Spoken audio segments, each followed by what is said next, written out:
Regular Board of Finance meeting for Thursday, February 13th, 2024 to order. There we go.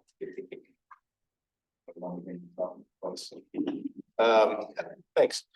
So item number 1 on our agenda, public forum. Anybody wishing to address the board in public forum?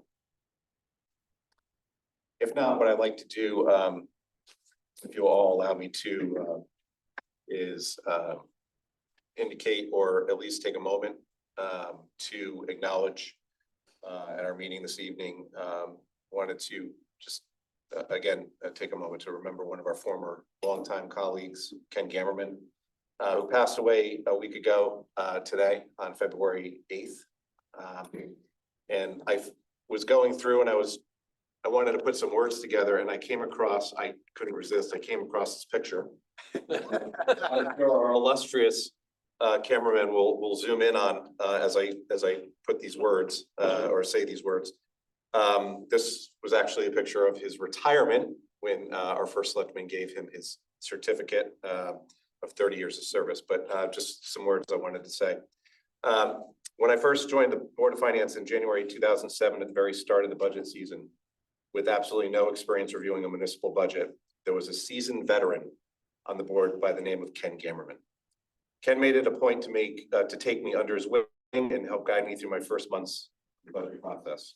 He took an interest in my understanding of municipal finance and budgeting and has been a mentor, a trusted advisor, and a friend in all of my 16 years on the Board of Finance, including after his retirement from the board in 2021, when we continued to meet regularly for breakfast until this past August.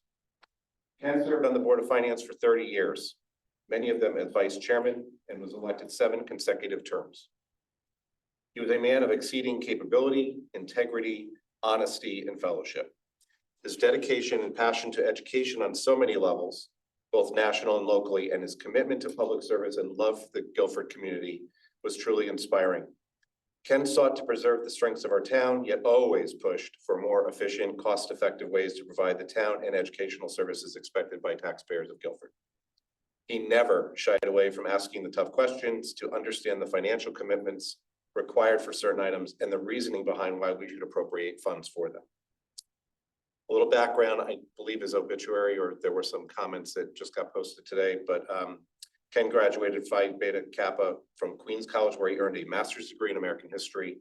He served in the U.S. Army, briefly taught high school history, developed educational films for Encyclopedia Britannica, and created 2 educational media companies with his wife of 65 years, Martha.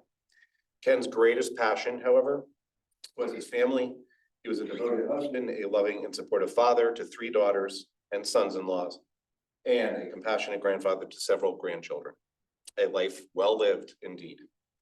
On behalf of the Board of Finance, I know that Ken Gamerman will be missed immensely by not just me and our board, but by the entire town of Guilford. That was nice. Thank you. I wanted to do right by our colleagues. Okay, he'd probably be like, okay, Mike, just put that to play in. So nothing further in public forum. Mike, if I could just. Please, anybody on the board, please. I mean, just briefly, it was just such an honor and a privilege to work with Ken Gamerman. 30 years is really setting him apart. Yes, it is. Yes, it is. Thank you. Item number 2 on our agenda, approved minutes of our regular meeting minutes of January 16th, 2024. Do I hear a motion to approve?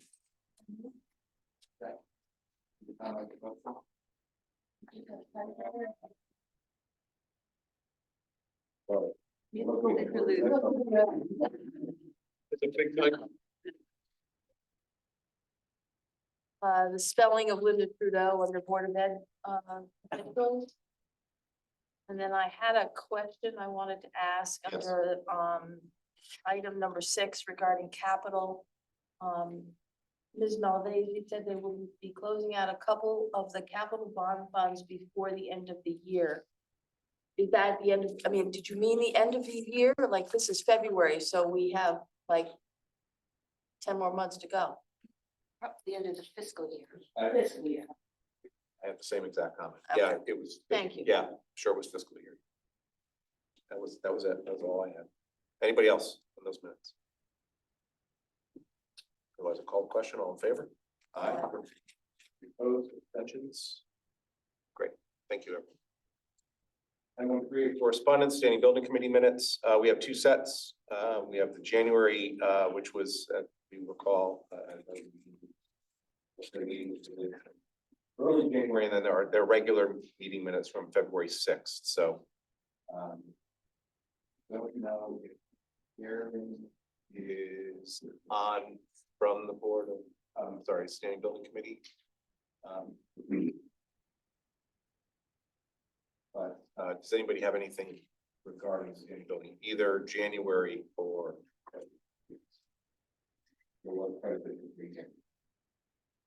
I would note one thing on both minutes, sets of minutes under, I believe it's under old business. The item is discussion on how the committee should think about handling small change orders where the standing building committee might have concerns about the neighbors. And as of today, I believe that myself, Chris Leffman, and David Mayor will be having a meeting on the 27th of February, I believe, to discuss that particular item. So obviously we'll report back to all the other. That is it. Anything? I have a question. I think can answer the superintendent. Specifically looking at the section with the cost overruns for the remodel of 595 New England Road. And what I was trying to establish is, it looks like it's gonna go to 1.6 million and some change. I was trying to determine, it's maybe about 2 years ago, I think we did a capital bonding for about $1 million for the remodel. And then last year, I think we did another 300,000 for the redecorating. Does the 1.6 million include both of those now, or just the first bond issuance of $1 million? 300,000 was FF&E. Was it? Correct. That was for furniture. So that's separate. that Okay, so they are separate.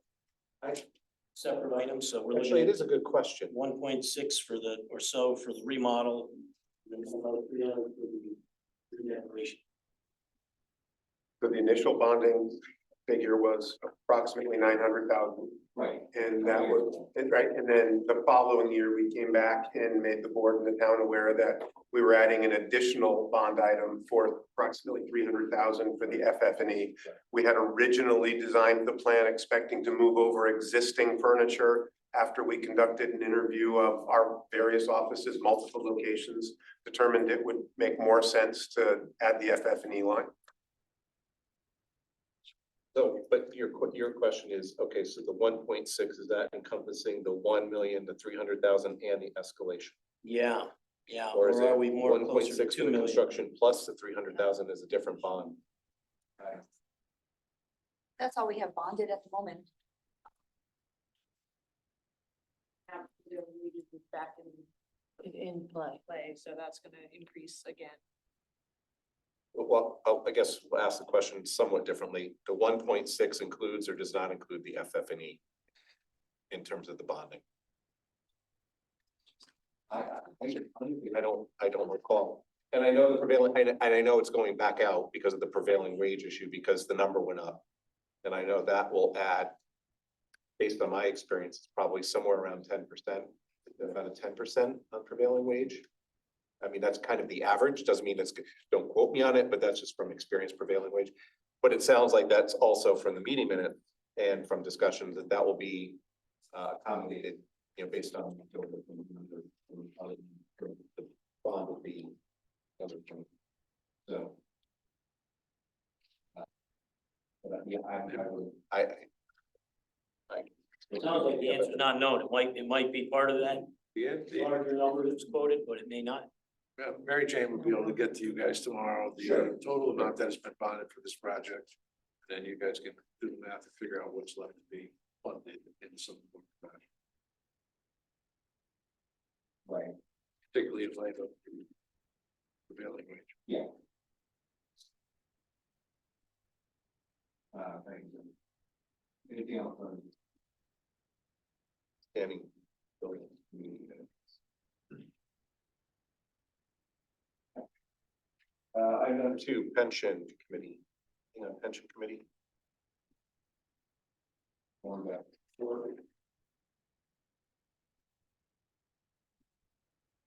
Not any.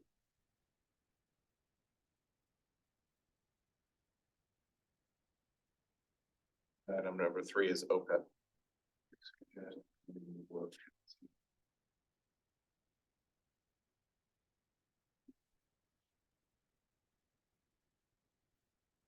Any further correspondence? Okay. Move on to item number 4, review and accept the report of conflict for the Board of Education, January 2024. Here we go.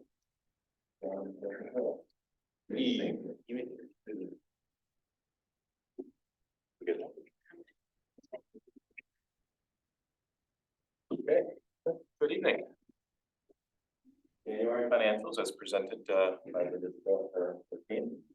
For the month of January were $6,125,738.98. That is nearly in lockstep with last year's spending at 54.83% of the budget as compared to 54.70. Revenue for January was $317.80 for non-resident tuition, $14,683 tuition, $5,500 for tuition from Clinton, all schools, and $258.39 for charging stations at GHS. Salaries for January, percentages of the budget expended approximates last year. Employee benefits, percentages expended lower than the prior year. Our purchase services, in the month of January, we did have the annual payment for the energy performance contract of $424,400. Services to the machine lines is over budget due to repairs to Chromebook.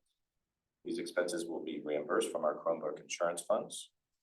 For tuition, the expended amount is lower than the prior year.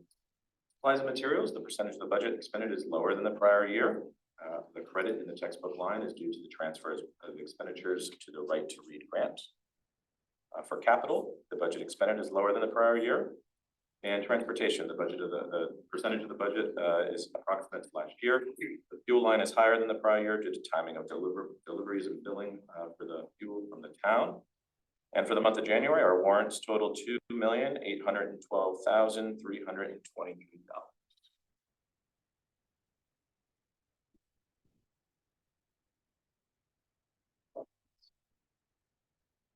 The energy performance contract, that amount is just for clarification, is in the electricity. Also, the services, travel is not a huge amount, but it's tracking much higher than last year. Is that due to changes in the budget number, or is it just tracking higher? Yeah, excuse me, there's a couple of things in there. One is we do have a little bit more travel of employees between buildings, so they're putting in miles. There was also a stipend that is part of the administrative contract. This year, last year, it was paid to a different account and I transferred it over at the end of the year. So it's just a timing difference when that expense hits.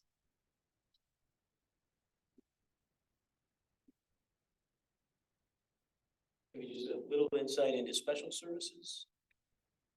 It's running a little hot. Yeah, special services is contracted services for special education students. And some of that is just timing of the bill. And some of it is based on the needs of the student.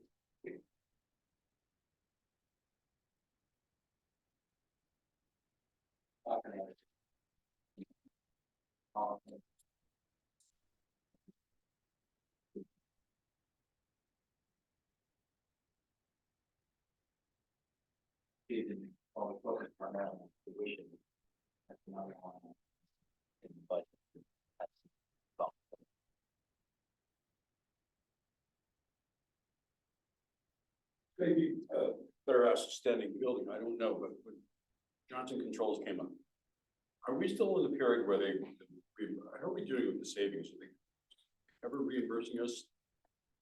Looking out for the expected or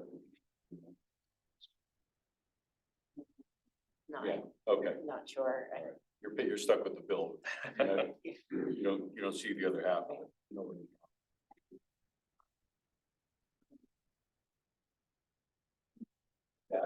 Trends, some data from the last like 5 or 6 years to see if there's a downward, and there should be. Yeah, it'd be nice to We track, did it. track the performance, would be interesting.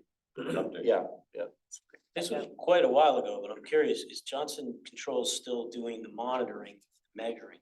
Or is that kind of expired? That was maybe a 3-year. They are responsible for true ups on an annual basis, so. So- Yeah, We both down.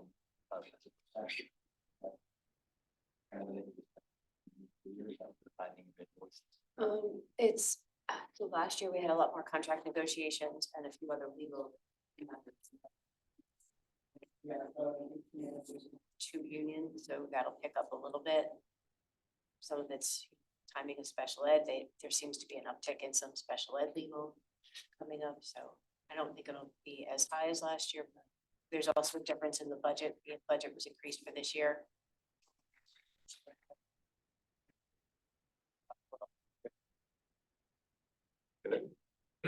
See bottle heat and bottle gas down a little. Are we actually starting to get that a little less now?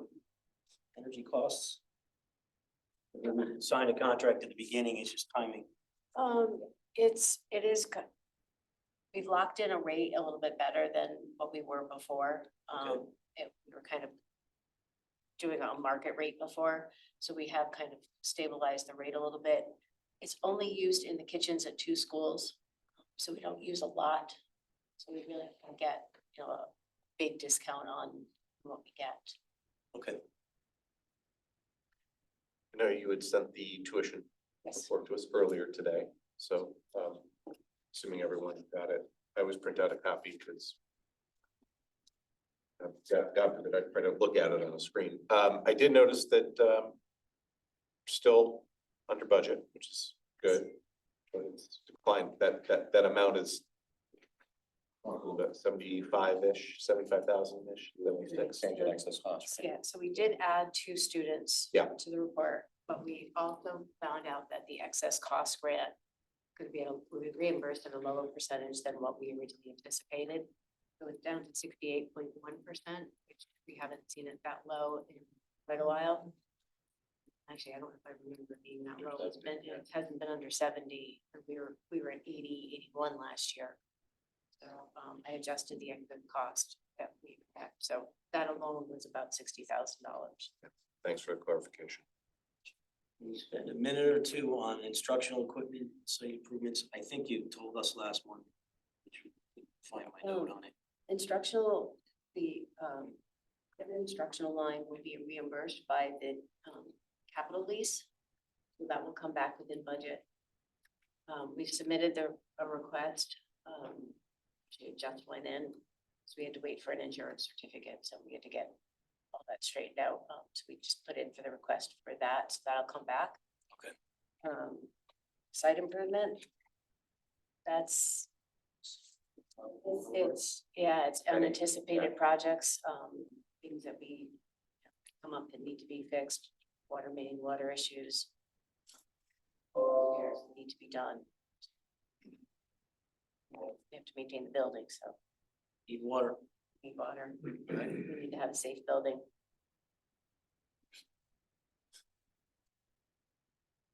So we're gonna hear more about that soon for next year.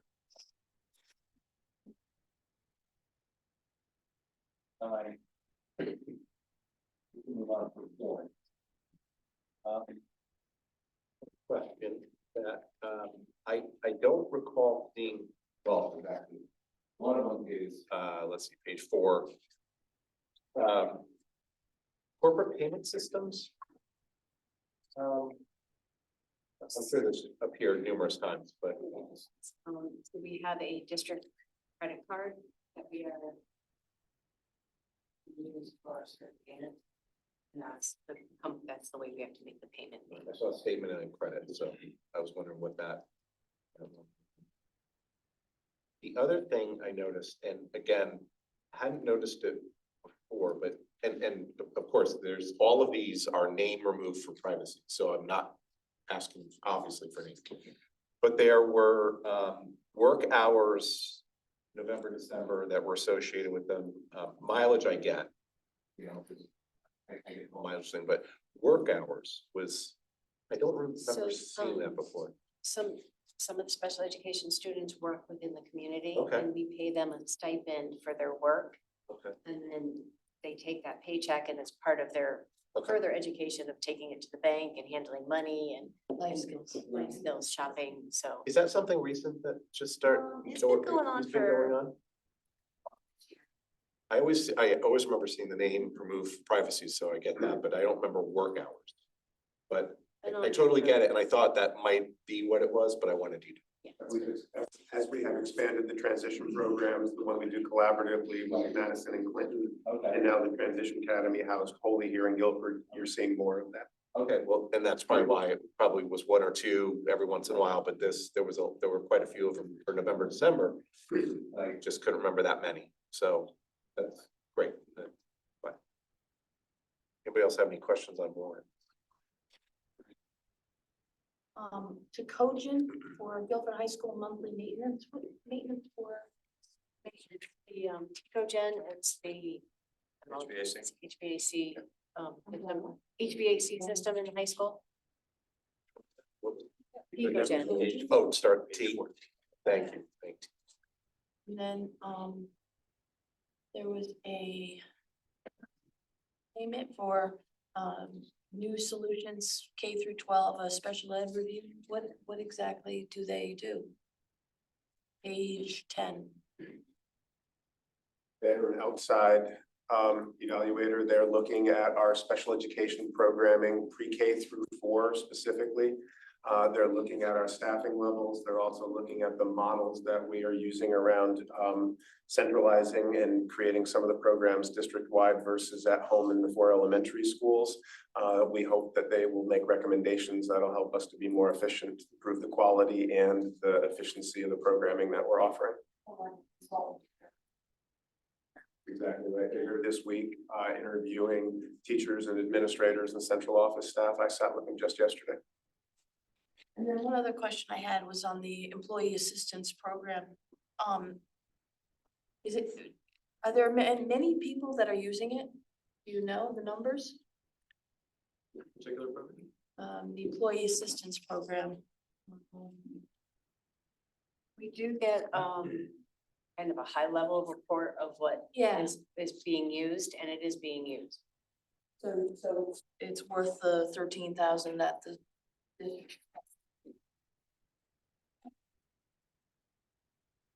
I'm just curious, if back on that New Solutions, is it, where would that be found? Is that under,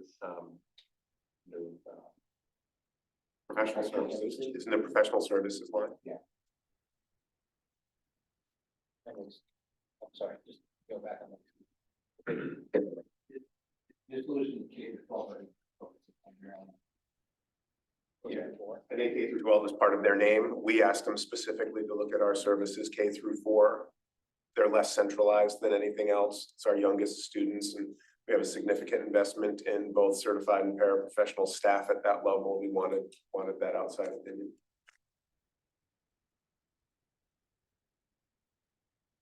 anything on minutes or, operating? Regular or?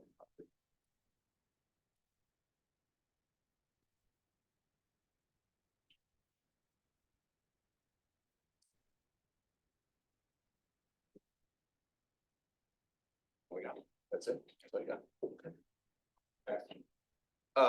Thank you. Would like to entertain a motion to accept the report of expenditures of the Board of Education for January 2024 in the amount of $6,125,738.98. So moved. Second. All in favor? Aye. Any opposed, abstentions, recusals? Thank you. Thank you. Item number 5, review and approve the report of expenditures for town government for January 2024. evening. I'd like to start by answering the question earlier about 595 New England Road. Please. Back in December, we approved a transfer of an additional $500,000 from the an HVAC project into 595. It was done. Okay. Yeah, I forgot. that top of my well, head as well. evidently, So, so do we. but So yes, so thank that you. was an Thank you additional for looking at that. 500,000 Okay. that was just approved in December. Okay. Through the same bonds, just another project within the bond.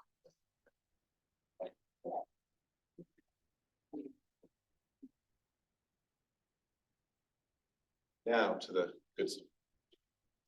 Revenue? So through the end of January, 8% through the year. We are 92.2% collected, a little bit lower than we were at this time last year.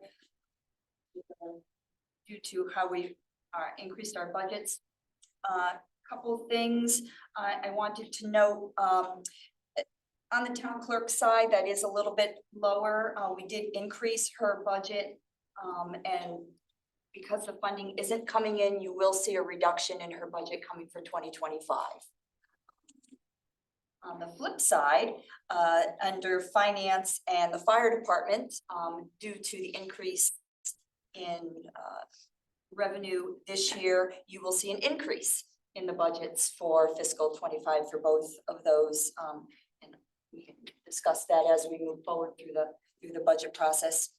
Those are the only ones I really wanted to specifically mention. If anybody has any questions.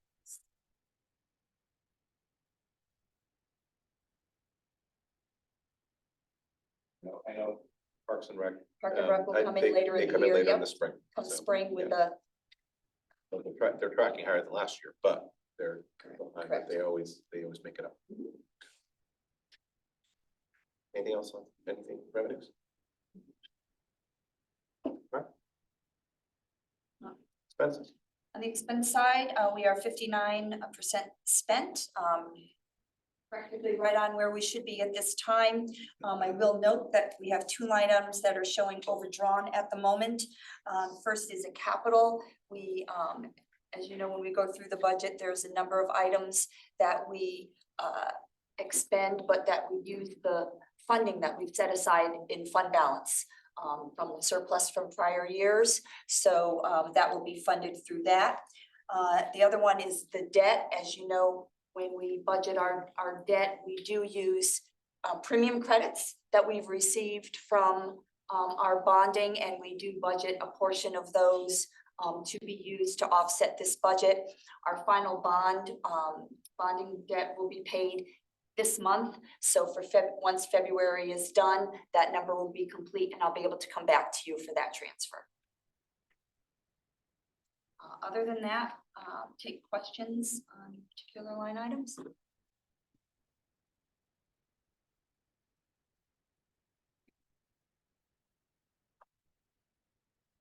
Great, silence is golden. I think we noted last month that legal was tracking lower than typical.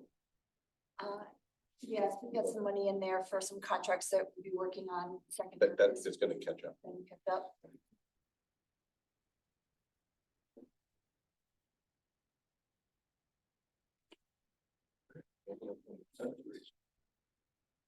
Otherwise, we can move into the warrants.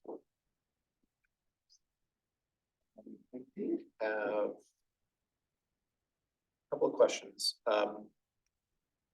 Town roofing on the slate roof replacement, here both under special fund and on the weekly. And I was wondering why, is it Two different funding Two sources. different funds. okay? They're almost paid, they're almost paid The exact same way with, obviously with different amounts, and I was looking, I was going, must be different fund. I'm not sure you're aware, but that particular, that contract came in much higher than Yeah. was originally budgeted for. So the money we had set aside was not enough. Right. So Okay. it's to other source. Yeah, I see, yeah, because the department was capital and the other one was bond. Correct, yes, There there you go. wasn't enough in the capital account, so we were Yeah. able to utilize these bonding funds from another roofing project. The other question I had was just right below that. The consultant, and I know that was for administrative services. In the invoice, it said 2. Is that the second? I know that there was a certain percentage, I think it was 5% of the amount was Yeah, so dedicated to administrative fees. I They just- first billed us for specifically just the grants, Mhm. and then they came back and billed us for portion of the administrative fee. Okay, was that indicating a second invoice, this invoice number 2, and are there more invoices coming regarding the consultant for administration services for I don't funding? know what the total amount is, I'd have to, I don't, off the top of my head, I don't remember what the total amount was, I think it was about 90,000. Okay. That we needed to pay them, And that's about half, so so, that's about half, yeah, right? okay. Makes sense. I think I have 90 budgeted in ARPA funds for that. I know there was a stipulated amount for that. Anything under warrants? Otherwise, we can move over to medical. So for medical, we have another low month in January, $885,000. Yeah, for stop loss, we are now caught up, so you'll see that we just paid 1 month for January. As far as stop loss, we do have about $1.6 million over the $75,000 claim limit, which is where we start to track. Yet only 70,000 covered by the stop loss over the 150,000. We have 14 people, or 14 claims over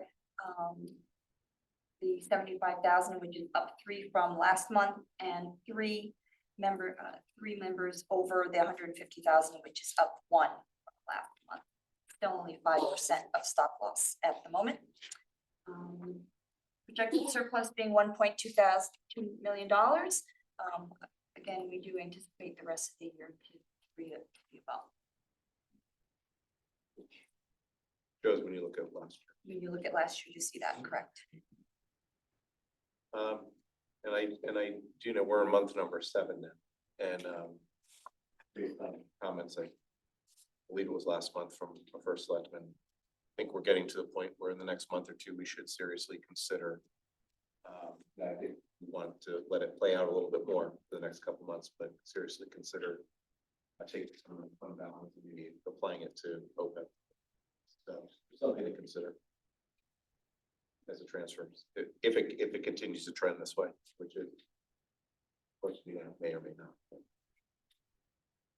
Will we be taking a look at the ISL premium going forward? We've had a couple of years now where it hasn't This, really worked. this is the, well, no, this is the lower amount. We just went out to bid last year for it. Yep. So, we probably won't do that out for a couple of years. We had significant savings in stop loss with this company. I'd hate to go back out for RFP right away. But we are looking at the medical. Our consultant lets us know every month where we're standing, and you know what we could do with some other companies. Possibly looking at just the medical side as well. But stop loss will most likely keep the here for a couple of years at least. But our premium might be reduced based on our activity or lack of activity, you know, even if you don't go out to. It could, yes, it could, yes.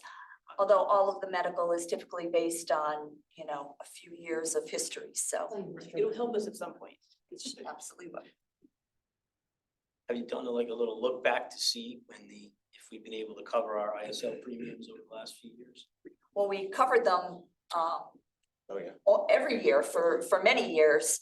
It's only been the last few I that was we gonna- I'm trying to remember when haven't.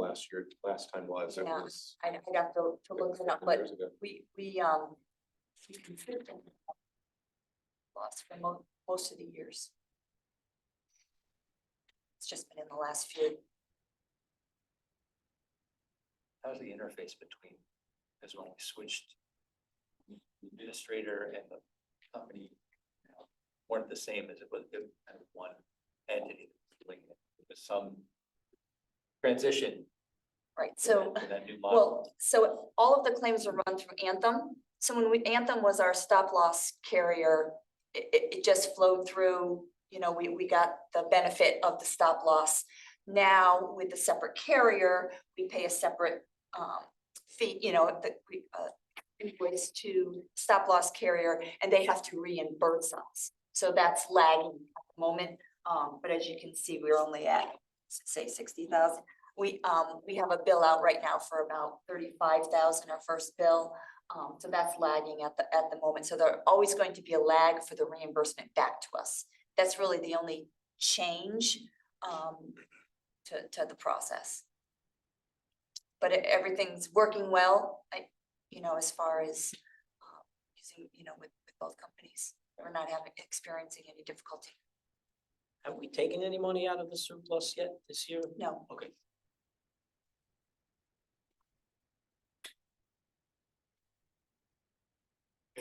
Excuse me, anything else for Mary Jane? Tim? A motion to approve the report of expenditures of the town government for January 2024 in the amount of $2,677,330. So moved. All in favor? Aye. Any opposed, abstentions, recusals?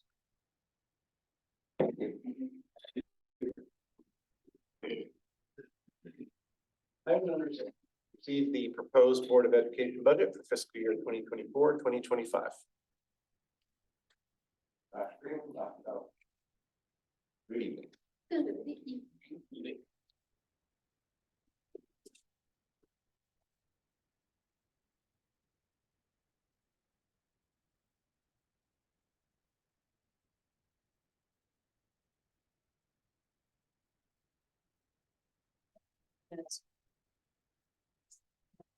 The presentation.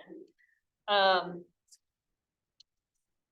us off. So, beginning of January, Dr. Freeman, the administration presented the Board of Education with a proposed draft budget for the 2024-2025 school year.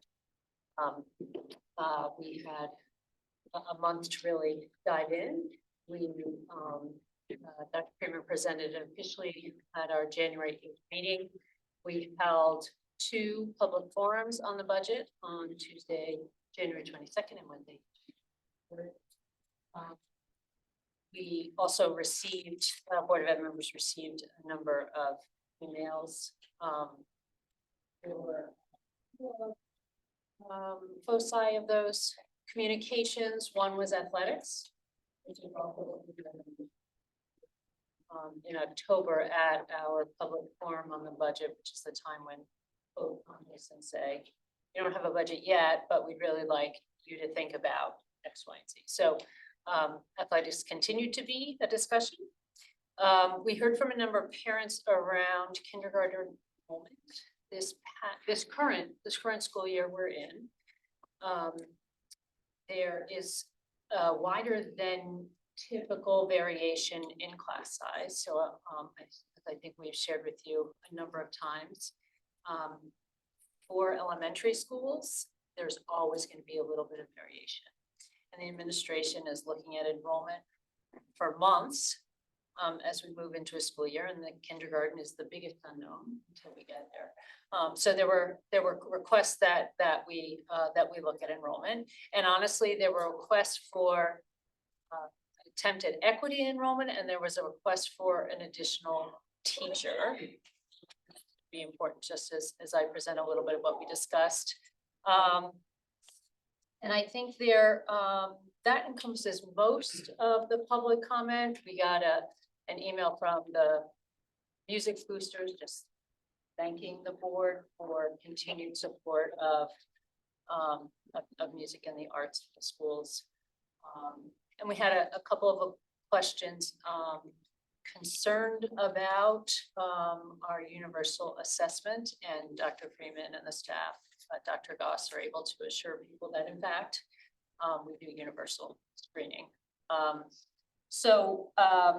This was, we had the budget that was given to us. We took as a board time to discuss enrollment time to discuss positions, time to discuss athletics. And we felt, as we have felt for many years, that the budget that was brought to us was thoughtful, was very careful, was financially responsible. We are also aware that in the current climate, and we are not unlike districts across the state, our percentage increases are coming in higher than they did 2 years ago, 3 and 4 and 5. So we looked at the budget and made the decision to make some cuts that brought us from the proposed 5.46% to a 5.08%, which is what you see before you. A couple of the reductions were made. Well, the first one, pension, $21,000 decrease is represented in the budget brought to you tonight because we got updated numbers, as you well know. The administration is crafting this budget sometimes on preliminary numbers, so whether it's reduced there. The debt improvement line had a $90,000 allocation for 595 improvements. Working with the town, Cliff Gurnham was able to get approval for use in an appropriate existing bond to cover that. So we certainly didn't want to duplicate that ask. We did reduce that line by 30,000 because, as you heard just a little bit earlier this evening, that line is running over and often runs over. So there's going to be a reassessment of the needs for that.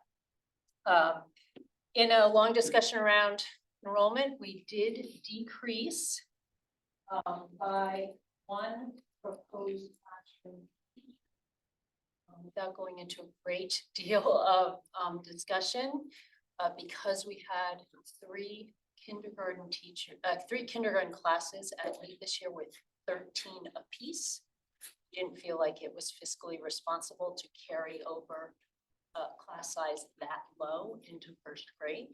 By creating 2 first grade classrooms, we are still below our Board of Ed recommendations for first grade of 16 to 22 students. It would be a class of 19 and a class of 20. So we were really very careful there.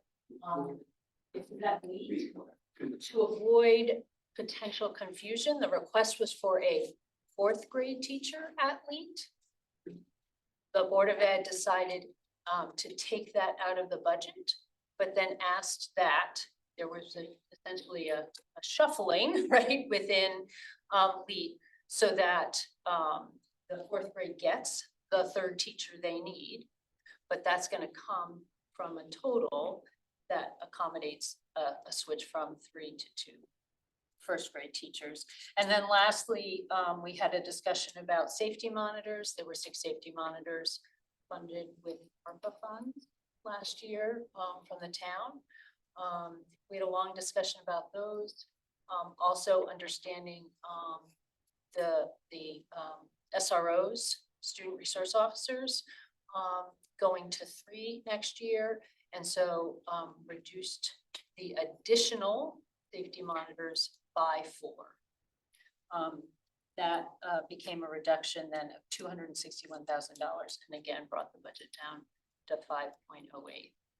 So again, this is just an explanation of what got us to this point. What I want to do now is turn it over to Dr. Freeman so we can give you really a detailed look at the budget that's coming before you tonight.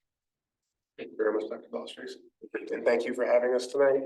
So I'm happy to run the board through an explanation of that 5.08. Without spending too much time on introductory slides, I just want to remind the board and the viewing public that our budget is built on our portrait of a graduate. The budget is built upon a set of assumptions each year that we highlight for you. We look first to ensure that we provide a safe and healthy school environment. We look second, and this is our mission, to maintain our focus on instruction and learning. We remind the board every year that we are constantly looking to improve. We have never once brought you a status quo budget and have no intention of doing so. It's our job to improve the service here every year. And then finally, that the budget is built on a thoughtful reflection upon the resources that we have and a creative consideration of using or repurposing any of those existing resources before asking for new resources. And finally, the budget is built every year on a projected enrollment. This year, we look to be decreasing by approximately 24 students district-wide, but it is important to note, and we expect to see this in years to come, the K-4 enrollment for the first time in some time is projected to increase next year. We contracted with the SLAM Collaborative last year. We had another 10-year enrollment projection. We look to be stabilizing and slowly beginning to increase over the next 5 years, and then increasing more precipitously from 5 to 10 years out. And so while we are looking at an enrollment reduction, 24 students spread across 13 grades in 7 different locations is a relatively flat enrollment projection on which this is built. The budget request, therefore, that we bring forward and share with you tonight comes in at an annual request of $72,157,151. That's an increase over the current fiscal year of $3,490,979, or as Dr. Balistraci noted, a percent increase over the current year's budget of 5.08%.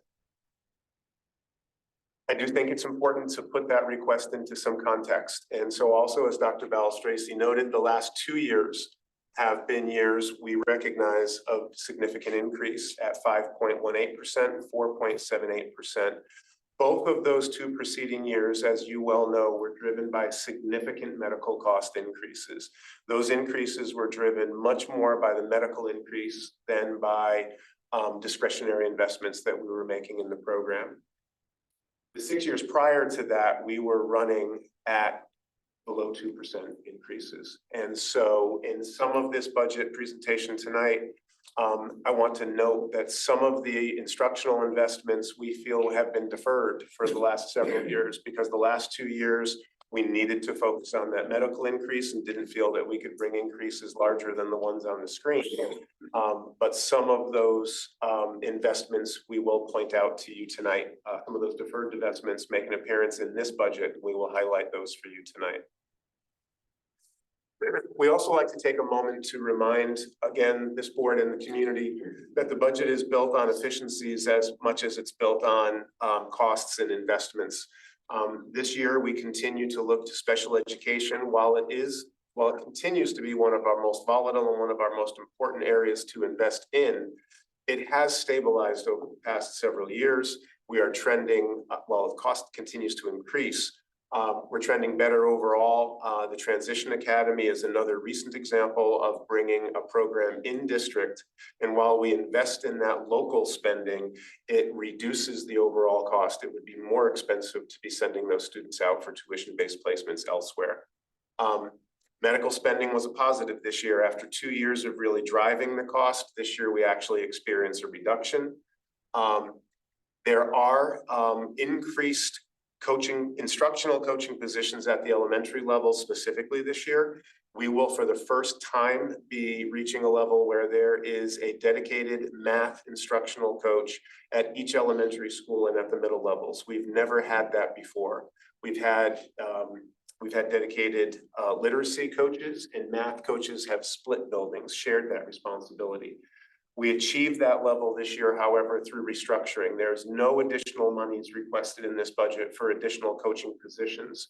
We have taken 2 positions that were previously district-wide positions and that were sort of distributed across multiple buildings and reallocated them to a building and a mathematics focus so that we achieve more direct teacher contact at the instructional level. Again, without asking for new monies, it's an example of that creative looking at existing resources before asking for new. And again, I need to continue to thank the building level principals, teachers, and parents in the Guilford community, because we continue to keep building level supplies and materials requests low because teachers are frugal, principals are at times tyrannical with how they release the money, and parents are generous in providing our students with many of the materials that are necessary in a classroom setting. This is just an illustration of that special education spending we had talked about. You see how to the left of the chart, the spending every year was a roller coaster. It is volatile, it is difficult to predict. The blue line is our budgeted line, the red line is our actual spending. You will note how, again, to the left of this chart, we knew what was going to happen. We were always trending in the right direction with our budget, but we maintained a gap for several years where we were not budgeting and filling the needs. We were therefore freezing budgets and we were drawing dollars from other places in the budget to fill that gap between budgeted and actual special education expenditures. You see how, as we move to the right of the chart, we leveled the actual spending for a number of years, and we're able to use that leveling to have the budget catch up with the actual spending. We had 2 years we were actually coming in under. The last 2 to 3 years that you see on the chart are in some ways a reflection of the impact of the pandemic.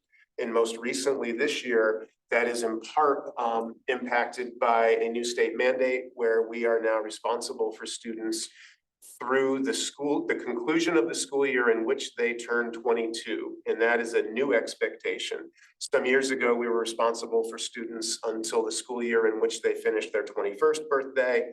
Then it moved to the actual date of the 22nd birthday, and now it is moving to the school year in which they turn 22. That means we're now responsible for some students until they are 23 years old. That had a significant impact on spending this year, and so you do see an uptick in the budgeted spend in special education as we move into this year. We're really proud of the work that we've done to level special education spending and make it more predictable and to be budgeting more accurately over the last several years. Additionally, I mentioned that the medical cost is actually down this year, and that allows us this year to move those dollars to some degree. We know that medical spending, like special education, is volatile and it can change from year to year. We do not know exactly what to anticipate for next year. And then we like to focus, and it builds the story of the budget each year by looking at what the cost drivers are.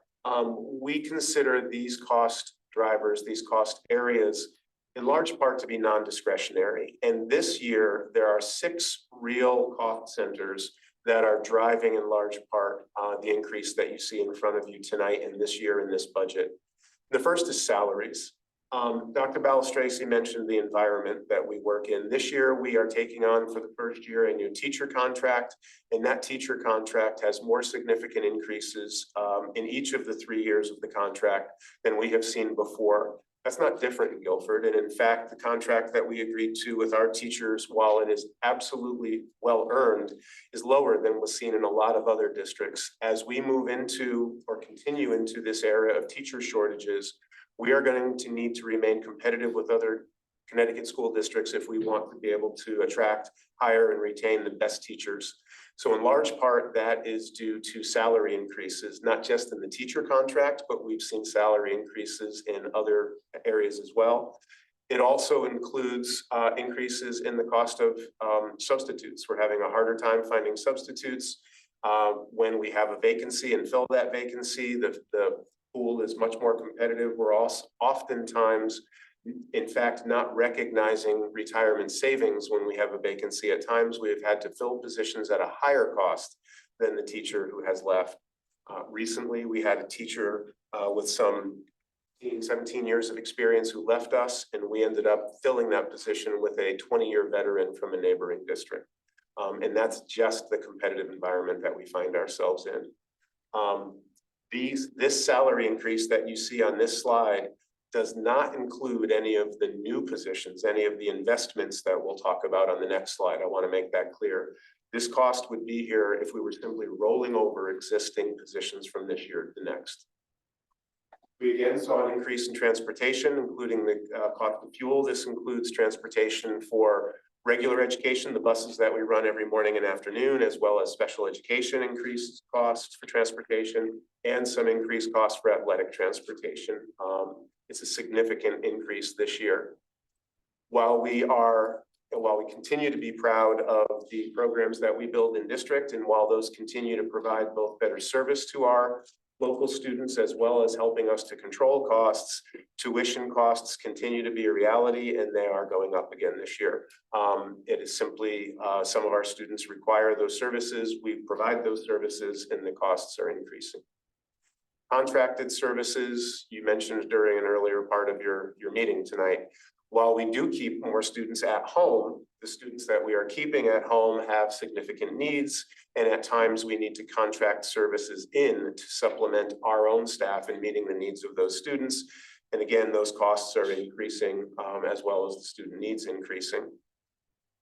Software is a significant increase this year, and I do want to note that that includes expanded security software as well as some of the existing contracts, and the fact that those costs are simply going up.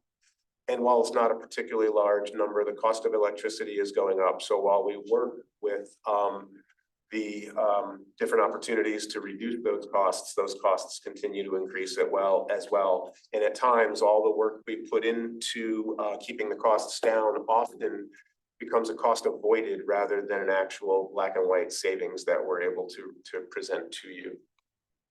Those 6 line items alone represent a cost increase of $2.6 million. And again, those cost increases are non-discretionary. They are the cost of doing business. They would be in place if we simply rolled this year's budget into the next year. Those non-discretionary cost centers, that increase represents an increase of 3.7% all on its own. If it weren't for any of the other investments that we're about to talk to you about, the budget would still be increasing by a 3.7% increase. And just to remind you, the total increase in the budget is 3.4, about 3.5%, million. And this slide represents 2.6 of that total increase. Much of the rest of that is presented to you here on this slide. We mentioned under the budget assumptions rather, that we never come forward to you with just a status quo budget. We do believe that it is our job to continue to improve this district year over year. And for the last 2 years, in light of those medical increases, we've deferred some of the important investments that we feel we need to make. This year, some of those investments are presented here. The first 4 positions that you see, a kindergarten position here at the Lakes Elementary School, that is in district now. That position was added because we enrolled over 60 kindergarten students when we opened the doors for this coming school year. Last year at this time, we were projecting 3 sections of kindergarten in each school, and we needed to add an additional section at Lakes. This budget includes a special education position at Baldwin Middle School that likewise is in place. When we opened the school, we realized we had more needs at Baldwin. We added a special education position to meet those needs. The district-wide social work position and the district-wide school psychologist position that you see have been in the budget for the last 2 years now. This is the 3 years with this current year. However, those positions have been paid for by ESSER funds. We spoke to you about those positions this time last year. And while we are finally expending the last of the ESSER dollars to pay for those, we were hopeful that we would be able to secure a competitive mental health grant. The state has run 2 rounds of that grant. We have applied for each of those rounds, and we did not secure one of those grants. So those first 4 positions are positions that are in our schools working with students today. They will be in our schools working with students tomorrow. But if we want them to be in our schools working with students next September when we open the doors, they need to be built into the operating budget. We can't continue counting on grants to fund the bottom 2, and the first 2 were added because of student needs, enrollment-driven needs, and special education needs. So you see very specific dollar amounts associated with each of those because, as I said, the positions are filled. We know exactly what the cost will be next year. And we began this investment slide by looking at holding on to the investments that we are currently making. You then see 4 suggested investments. These are new certified instructional positions that we are looking to add next year as we move forward. One is a very minor increase. It is a 0.2 increase for a health certified PE teacher. We will be adopting a new health and wellness curriculum, and we are looking to have more health classes as well as PE classes scheduled in the gymnasium. It's a minor increase, but it will be necessary to cover those additional classes at the high school this year. You see an increase of a drama teacher at Adams. We are looking to change the way that specials classes are scheduled at Adams Middle School. These include art and the music offerings and technology education, as well as world language. With the addition of one more specials teacher, specifically, we're looking for a drama teacher. It will allow Principal Mullen to begin scheduling the specials at Adams as electives, more in the way that students at the high school are able to make choices and tailor their schedules, picking the areas of interest and beginning to explore those areas of interest. Currently, the specials classes at Adams are scheduled in the same way that they're scheduled at Baldwin and in fact at our elementary schools.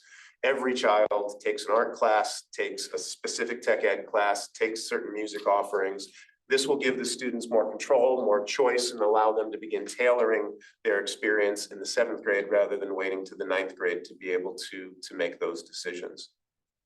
You also see another increased school psychologist position, specifically at Lakes. Lakes is our largest elementary school by enrollment, K through 12.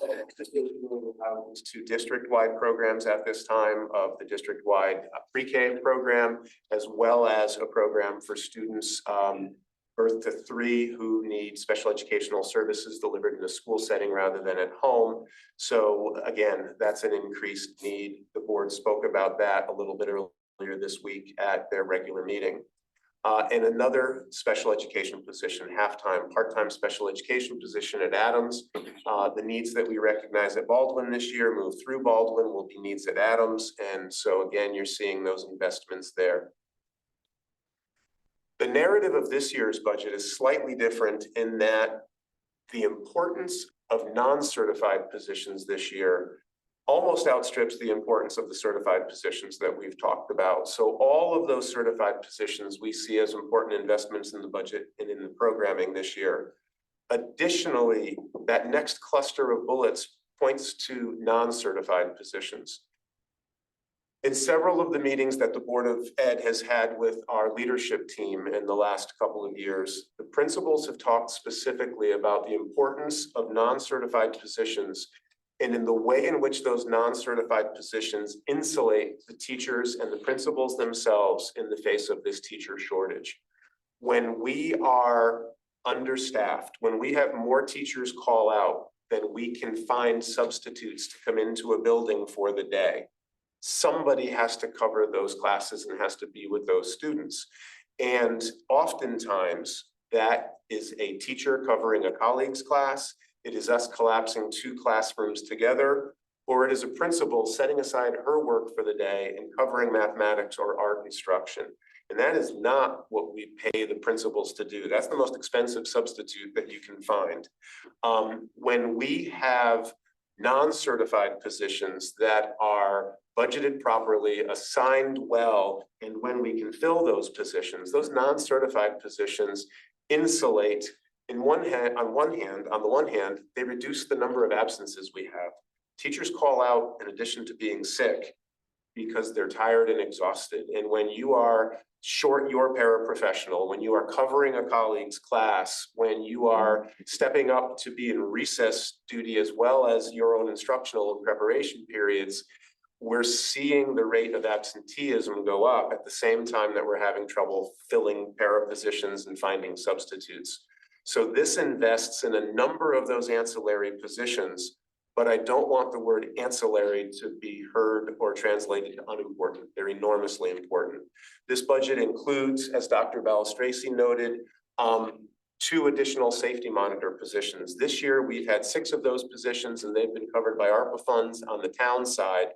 We're not carrying over all 6 of those positions because again, we recognize the magnitude of this budget, but we're adding 2 of those positions to our operational budget moving forward. This budget recognizes the need for 5 additional paraprofessional positions. Those would be specifically dedicated to special education staffing and services.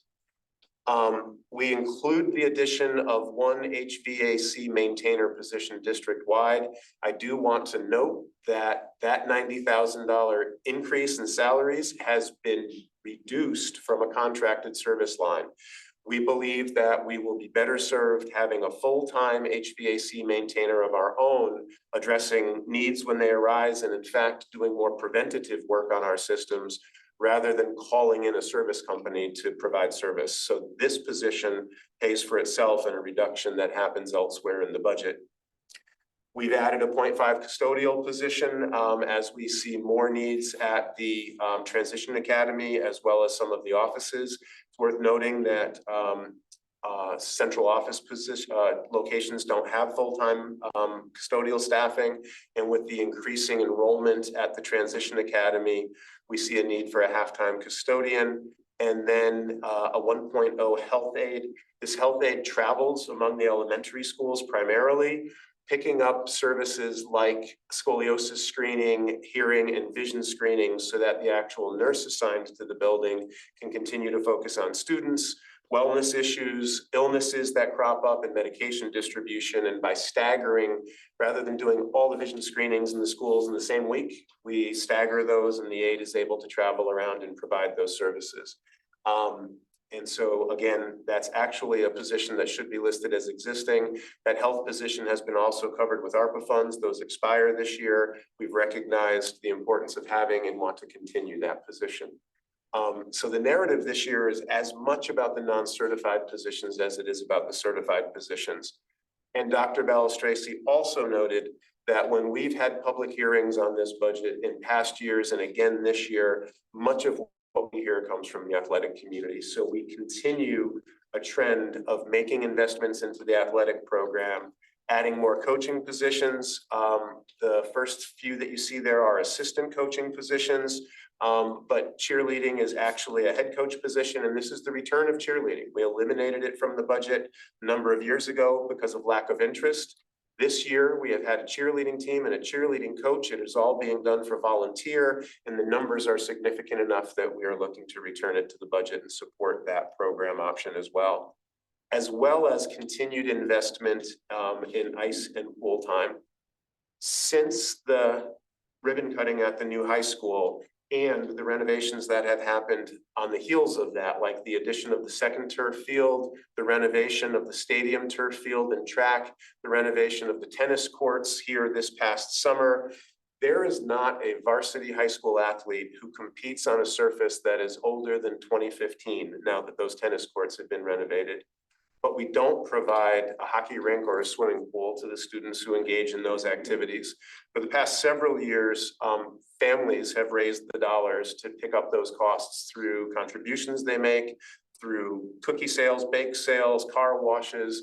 We've committed to try to invest more in those ancillary costs so that we can say that we provide the facilities for every varsity athlete, and to do so with pool time and ice time now means to cover the rental pieces for those. This slide is much more exciting for me to talk about than the last slide is. And there's a lot more bullets on there. There were only 6 sides on the last bullet that represented 3.6 million. There's a lot of bullets here, but all added up, these bullets represent $883,000. These investments that we ask for in this year's budget represent only a 1.2% increase. If we were to take all of this out and bring forward that status quo budget that I have said we have no intention of bringing forward, it would only reduce the budget ask this year by 1%. We believe that it is not time to stop investing in our students, that this 1% investment is important moving forward. To show you where those positions, because most of the items on that list are positions, I want to note that there are no administrative increases being asked for in this budget. I mentioned earlier that there are no instructional coaching positions asked for in this budget. Instructional coaches fall within that teacher column, but oftentimes we find ourselves talking about them differently. Again, I want to note there are no administrative increases. There are no instructional coaching increases in this budget. There is a gross increase of 6.7 teaching positions, but there is an offset of 2 positions. We have been unable to hire world language teachers at the elementary level in this environment. Acknowledging that reality, we did not offer world language in 2 or 4 elementaries last year. We're currently not offering world language in any of the 4 elementaries this year because of our inability to fill those positions. We've recognized that reality and we've changed the budgeting going forward. So those positions are netted out of this budget. We know that we will not be able to fill those next year moving forward either. So there is a net total of 4.7 teaching positions. You then see the increase of 5 paraprofessional positions, the increase of 1.5 custodial and maintenance positions, and the increase of the 2 safety monitors that I mentioned moving forward. This is a budget that focuses on instruction and building level. And we have talked about teacher shifts over time. The fact is the enrollment is decreasing, if slightly this year, and we know that it's been on a trend of decreasing. We have reduced teaching positions in the district. We have reduced elementary classroom positions over the last several years. We've eliminated elementary world language. We've reduced the number of world language positions at the middle level.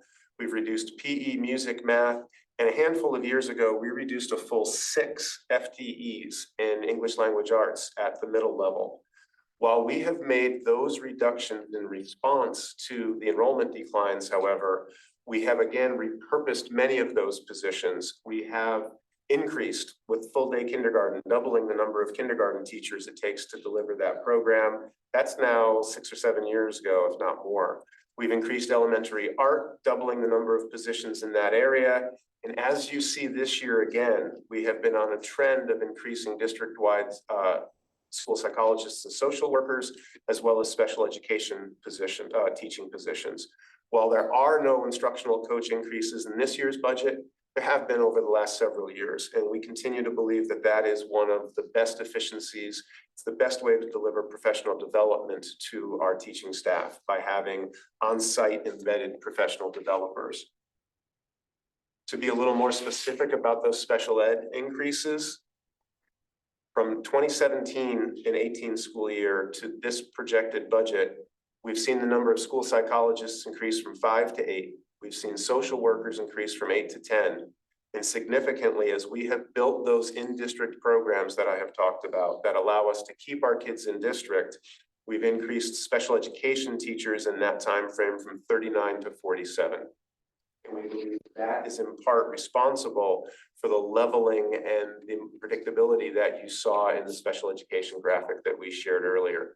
More importantly, it's what's needed to meet the needs of our children. And again, the Board of Ed spoke about those needs at this Monday's meeting. And if anybody watched this Board of Education meeting, you saw the importance and the continued need to invest in all of our students, including our students with special learning needs, and to invest in the social emotional wellness of all of our students.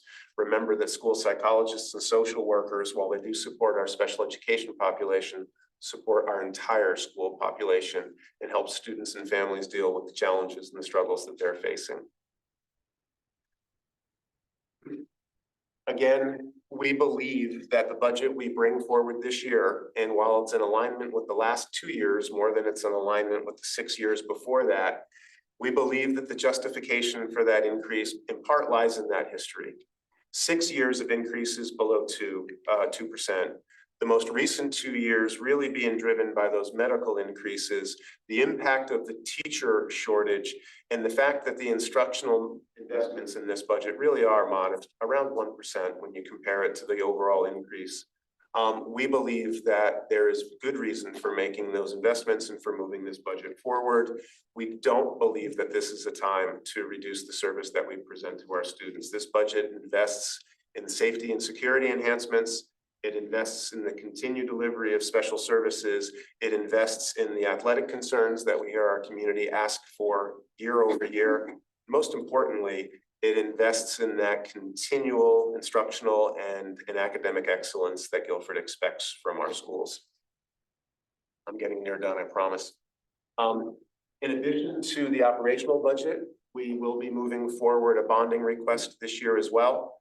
The bonding request is built on 4 projects. One is piping, ventilation, and oil tank replacement at Melissa Jones. We've had several issues with pipes corroding and bursting at Melissa Jones. In a number of areas of the school, those pipes, the water pipes, heating pipes need to be replaced. The oil tank is also at the end of its life. This is the single largest capital improvement that we're asking for this year at $925,000. Additionally, this budget asks for a district-wide fiber and internet infrastructure all of the upgrades that we are making as we continue to improve the buildings, as we bring in upgraded communications systems, security systems, even as we bring in new copier contracts. All of those services run through the internet at this time. All of those devices are Wi-Fi enabled. And we want to make sure that we have a robust infrastructure so that that system is reliable and can handle all of the demands that we place on it. Instructional, facility, security, it all runs through the infrastructure at this time. Additionally, at the high school, Adams, and at Baldwin, there is an investment in cell signal repeaters. We have done cell surveys at the 4 elementary schools. We have added robust cell repeaters both to Cox and to Lakes. This is not just convenience, this is a security interest as well. And so we want to do the same at the high school at Adams and at Baldwin. And finally, I talked about the investment in those athletic areas, the tennis court at Lakes, and this is a single tennis court, but the tennis court at Lakes is cracked, the surface is beyond its life. That court needs to be replaced and resurfaced at this time. While that is part of the school program and students do use that surface for both PE and recess during the school day, it's also another community resource outside of the school hours. Evenings, weekends, and summer, that's a tennis court. It is lined for pickleball, and that is a tennis court that can be used by the community outside of school hours. There is an additional line here for architectural and engineering costs for future projects moving forward so that we can plan and bring you reliable projections. This all comes together for a bonding request of $2,452,080 that we will move forward along with the operating budget. And that just leads me to close with reminding the board and reminding the community once again that the Guilford Public Schools continues to be one of the best returns on investment that any community is going to see anywhere. Guilford Schools continues to be recognized as a lighthouse school district around the state. We continue to entertain requests from districts around the state to come and visit and to see what we're doing. We take pride in the program that we provide, in the achievements that our students put out there in any venue, whether it's on the stage, on an athletic court, or in the classrooms every day. And we remain doggedly focused on learning and on instruction. And I'll share this with you once again. We've shared similar graphics with you in the past. If you plot our per student expenditure, which runs horizontally across the bottom of the table, the graphic, against our performance on the state's accountability index. The accountability index is the single most holistic measure that the state of Connecticut has, that it collects. It looks at all of our standardized test scores from grade 3 through grade 12.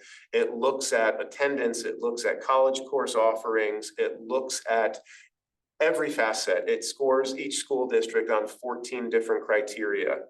When you take any K-12 district in DIRG A or DIRG B that is scored on the same complete 14 points and plot their per student expenditure versus their performance on this holistic measure, you really only see 2 districts that outperform us in a significant way. So we are the green arrow in the middle. And when you look to the upper left-hand quadrant, you see 2 districts in that quadrant who spend less and score what I would say is statistically significantly above us. Now, there's other districts that outscore us, but they also significantly outspend us. You'll also see other districts that outspend us and score lower than we do on the measure. We will look at that kind of return on investment and be pleased with it any day. You can also be assured we've reached out to those 2 school districts on the left and the upper left-hand quadrant to look at what they're doing and to figure out how we can continue to perform at this level or higher and continue to do it in a way that is efficient and responsible and fair to the taxpayers of Guilford, not just to the students of Guilford. With that, I'll turn it back to you, Dr. Belstrace. Really just to echo this last slide, the other thing I do every year is look at the school and state finance project in Connecticut to see where we are in terms of per pupil spending.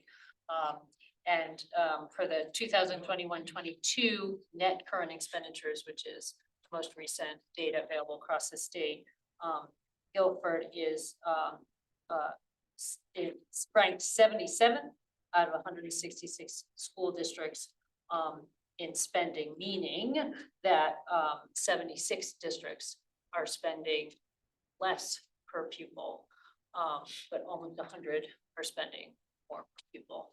I think this slide really speaks to the return on investment, both in terms of financial investment and in terms of product and excellence. But in terms purely of spending, we were in the lower half of spending in the state.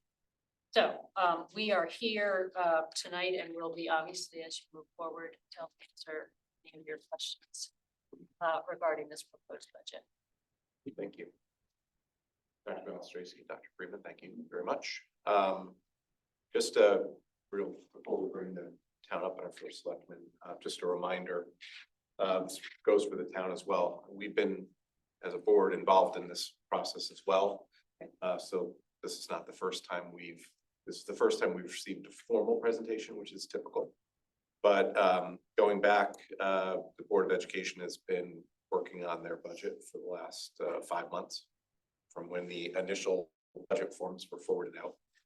And we've had a couple of meetings already prepping us for, well, we received the budget. The only surprise of anything tonight was what the Board of Education nominated. So I wanted to remind the public that and let, remind the board that regarding questions, we're going to have plenty of time to ask questions. So didn't want to go too much into depth. I would usually entertain questions for the Board of Education. If there's anything real high level or anything that was heard tonight, we could certainly entertain them, but I would encourage the Board of Finance members to submit questions. I believe we talked about this at our last meeting, submitting questions so that they're answered in a timely fashion and not scrambled a week or two before our meetings in early March, which I'll discuss in a little bit under new business. Is there anything that the Board of Finance has for the Board of Education high level this evening? Maybe one high level one. One high Is that level. all right? I know Sure. we want to hurry tonight. Yep. Just curious, the bonding for the network, I'll say, and the cell phone towers repeaters. What's driving that? Are you unable to get cell phone service at the schools? And then, what kind of network do you have now? Is it like 5 or second? I'm not gonna be able to get into the technical, I'll leave it. We'll need Mr. Mitchell to help us with that. But our infrastructure meets the needs that we have now. But as I said, every time that we improve or upgrade anything, we're adding to that system. So we want to make sure that we are staying ahead of the curve. We currently have a wire infrastructure that goes to the high school, and I believe from high school out to Adams. We want to extend that wire, that fiber optic network, so that it is more robust out to all of the outbuildings. We want to make sure that we've got the appropriate level of support. And again, I can invite Mr. Mitchell to the next meeting when you're asking questions, and they'll be able to give you a more specific answer. We want to stay ahead of the curve. We don't want to wait until the current one fails. Again, it's important to note that it's classroom instruction. Every classroom has a full Chromebook set. Students from Baldwin and up are traveling with individual Chromebooks.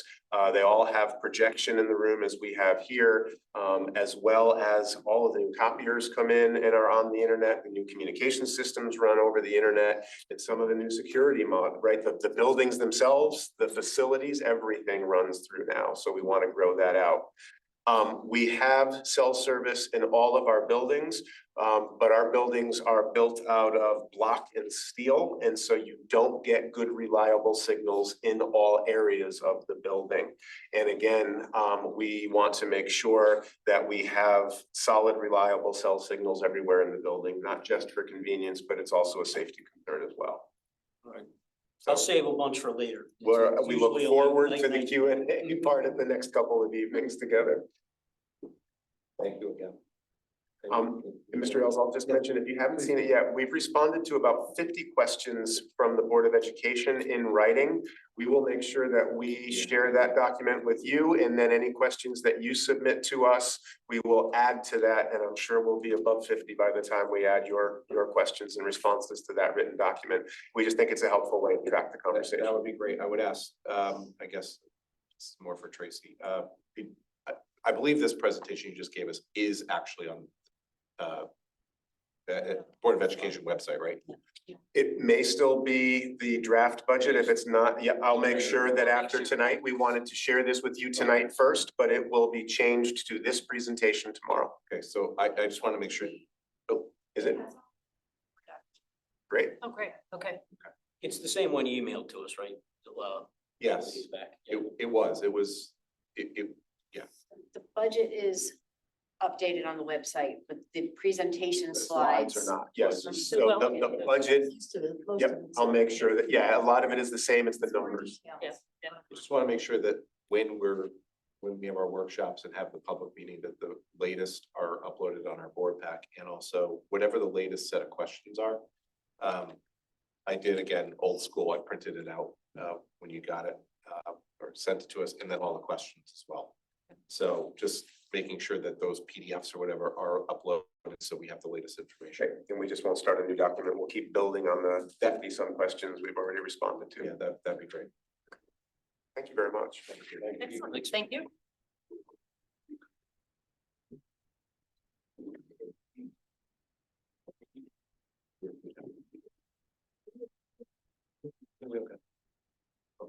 Anxiety conversation.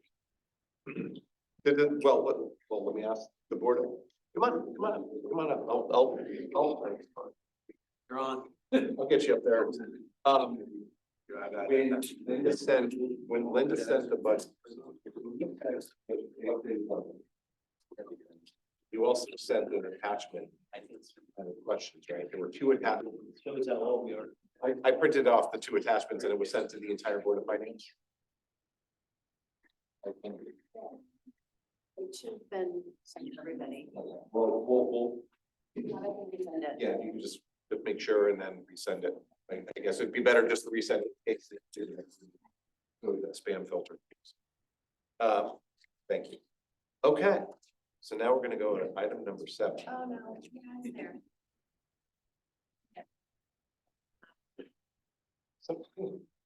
Amazing. Who's that?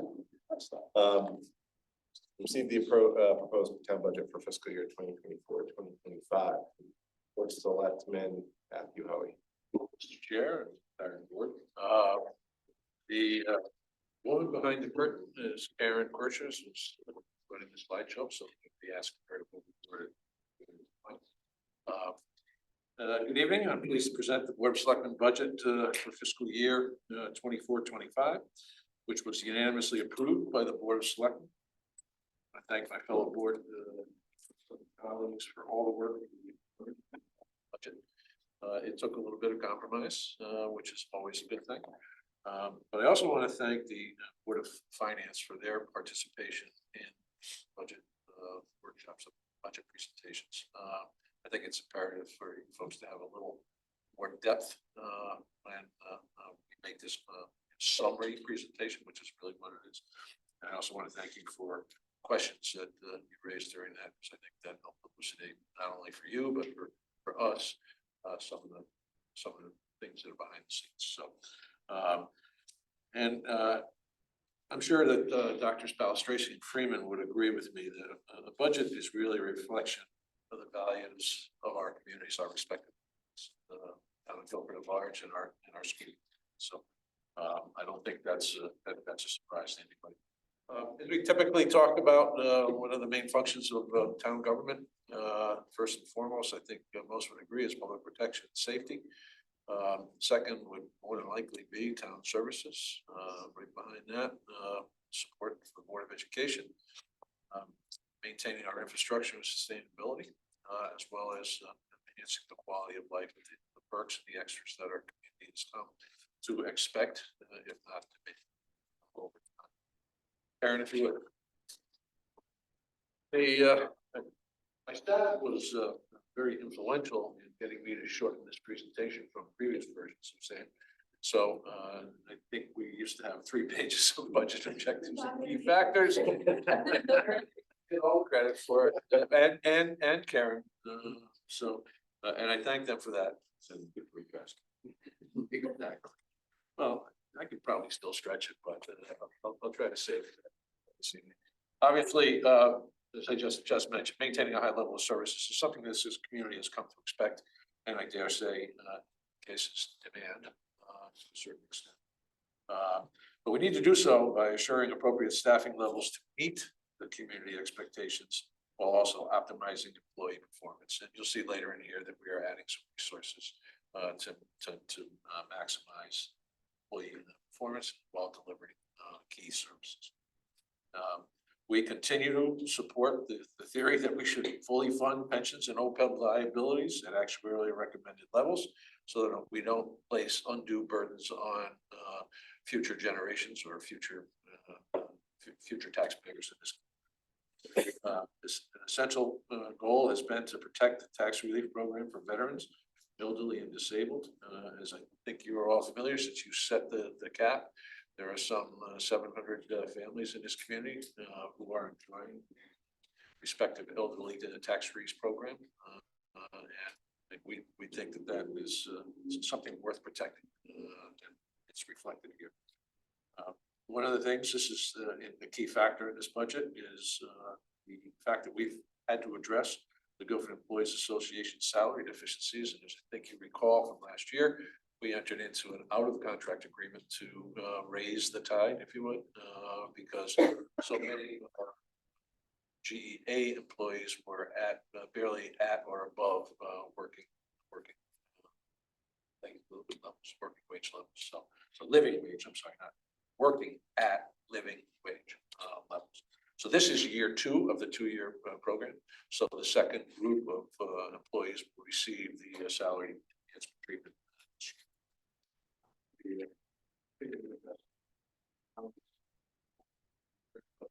And it goes expected to go live with online permitting. Hearing as possibly as early as April, which would be wonderful. I've been involved in data conversions, so those programs before, so optimism doesn't always win. And I think you saw that there were some other significant increases in software costs, which ironically at a CCM meeting this morning, a board meeting this morning, one of the things that we were talking about were all the budget pressures.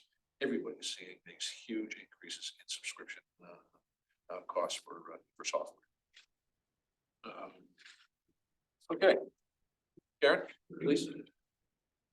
Here's a summary. The town operating budget is scheduled to rise by $1,369,488, or a 3.96% increase. Our operating capital budget is relatively flat at a 2.8% increase. And debt service is flat. It's completely flat.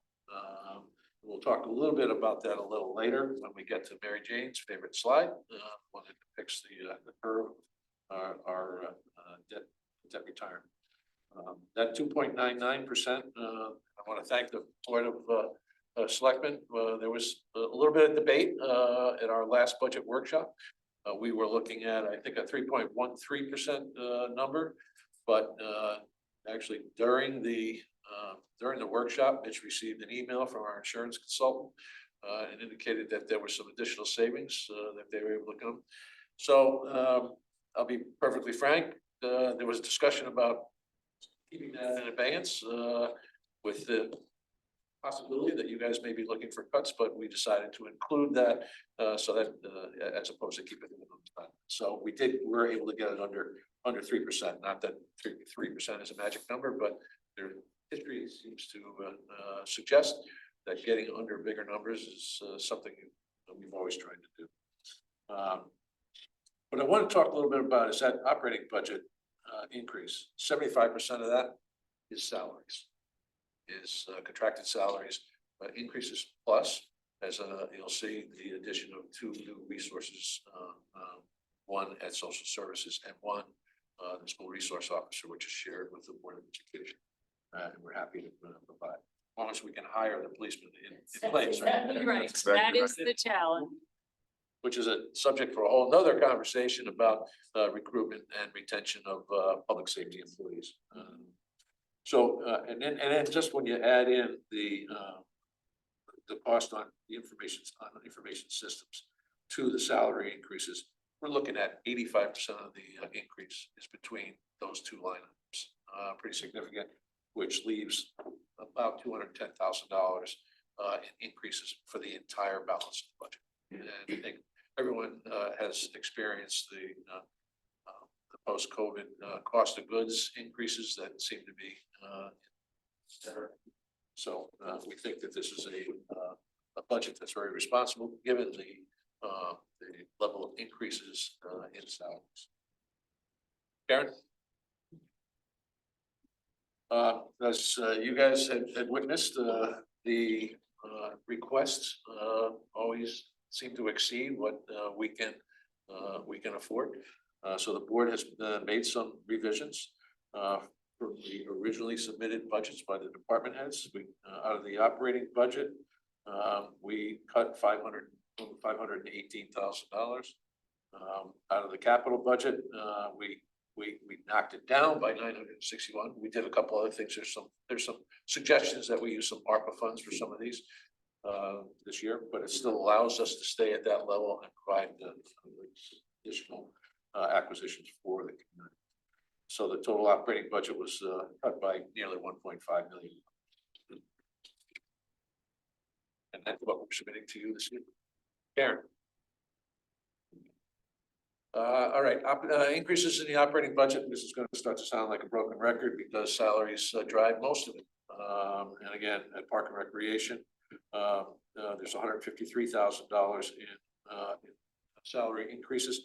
However, there are some offsets by some cuts that we had made in other areas and the use of some program fees to support the operation of programs. So the Park and Recreation budget increase is at 91,000, despite the fact that we have salary increases at 153,000. In Public Works, the salaries account for 70,000 of the 92,000. And that's one of the areas where cost increases have been pretty significant over time and continue to be. Youth and Family Services reflects the 133,000. All of that is salaries. We netted out the balance of their line items. So that's only salaries. That includes a new position for those who were in attendance. That's a new social worker, which will be embedded in the police department. And I won't go into all the details. I think most of you heard the justification that both the police department and the Youth and Family Services put forth to justify that position. And actually, ironically, about a week after that presentation, I happened to meet the embedded social worker in Brantford. Brantford, I think, as you might have recalled from that presentation, Brantford was one of the other 6 communities in the state of Connecticut that have embedded a social worker in their police department. The balance of them, the other 5, were all major urban centers. So yeah, Brantford beat us to the punch, but I still think we're ahead of the curve for communities of our size. IT, now this is the reverse. IT, there's only about $10,000 in increases in salaries, but with the licensing and now the Energov annual fees represents $139,000 of that $150,000 in budget increases. At the police department, we've not to beat the drum, but this reflects an SRO, which is shared with the schools, and the American Rescue Plan funds being reduced. Same thing for youth and family services. Not all 133,000 of that is just in attracted salary increases. We have backed off, as we had said we would do when appropriate, on the use of the ARPA funds. We're also backing off because we need to spend the money. And we can't commit monies for salaries beyond December 31st of this year. So that's one. Fire department salary adjustments are pending negotiations here. So there's not a misrepresentation, but it is not a complete picture. As you are well aware, the anticipated increases, salary increases for the fire department are in reserve for personnel. Karen? Increases in employee benefits, which I think is a misnomer. We misstated this. There are no increases in employee benefits as the total line item, but there are some minor ones in between. I mentioned this, I think, at the budget, one of the budget workshops. This is really a key contributor to allowing us to move forward with the salary treatments that we put in place. Because if you consider that what 20 to 22% of our budget of $45 million, this represents about 22% of it is flat. So that gives us the opportunity to absorb some costs elsewhere in the budget. And you'll see the same thing when you look at the debt service. Between debt service and employee benefits, I think it's about $19 million of a total $45 million budget. That's 42%. So once again, we see the opportunity here with no increases in those two major categories to make the investments we think we need to continue to provide those services. Under the retirement plan contributions are at 3.23%. That's just based on contractual obligations, but it's also based on the impact of the decision the Board of Selectmen made to grant the first COLA since 2008. And that was done for all of our unions, our retirees under retirement contracts. Not just the police department, which is the only union that has a contract that requires that the Board of Selectmen look at COLAs every 2 years. We made the decision, and I rightfully so, that if we're doing for one, we should be doing for all. So that impact is reflected in the retirement contributions. Medical benefits, we talked briefly about this the other day. What's interesting is because we went out to bid last year and we received the bid awards and the contract, we went to contract after the budget had been approved by the voters. So what happens is we realize those savings in the 23-24 budget, but the budgetary impact in terms of increases or decreases will be felt here. So that's why you see a pretty significant drop. We don't get it twice, but this is a paper. So, but again, keeping that at a 1.5% drop, I think is really remarkable. It's so different than some of the years we've had in the past, where, as Dr. Freeman mentioned, the increases in the medical costs just were not out of control, but so significant that it impacted our ability to do much else with the budget. Karen, please. Components of our capital budget, vehicles. This would have been a higher line item had we not made a decision to fund the new police vehicles out of the American Rescue Plan funds. We have successfully executed the contract to purchase 6 new vehicles. And they are the hybrid models. I think you remember we're talking about, there's a significant difficulty in sourcing and getting those. So we utilize the allocation we had for 23-24 budget as well as the 24-25 budget, because we didn't want them to go into another department. So we're suggesting the use of ARPA funds for the ones that normally would have been in the 24-25 budget. And it's not just the cars, as you know, the upfit for those cars is about another 40% of the cost of the vehicle. Also, there are vehicles for fire, health, natural resources, park and rec, and the police van. The equipment line item is largely in fire department, over the golf course, park and rec, police and public works, and the detail will be in the capital budget that's online, available to you and on the budget book. Infrastructure, sidewalks and drainage, not an awful lot of money there, but we continue to try to fund those. Building maintenance, park and recs, HVAC, as well as the community center flooring and ceiling tiles. Technology is an investment over at the library, some cameras, some security cameras to protect our employees as well as our facilities. And the public works mobile system, which allows them to enter data as they're out in the field. We had a couple of units. This will now be able to equip the entire fleet to have access. And then fields and lights improvements, largely public park and rec rather for lighting, irrigation and pumps. And then also the cost for the lake quantified weed control. Karen? Thank you.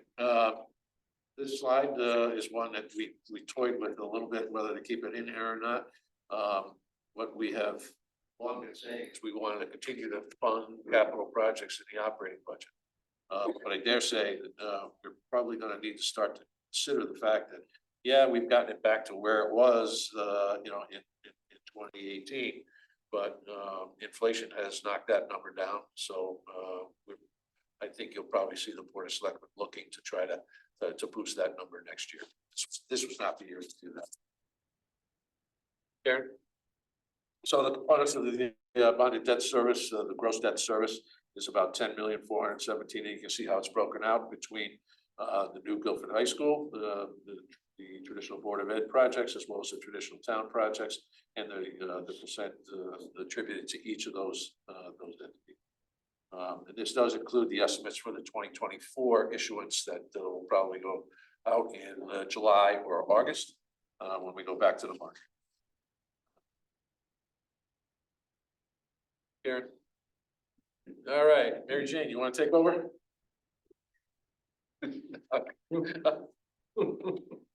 So over the past few years, You said there.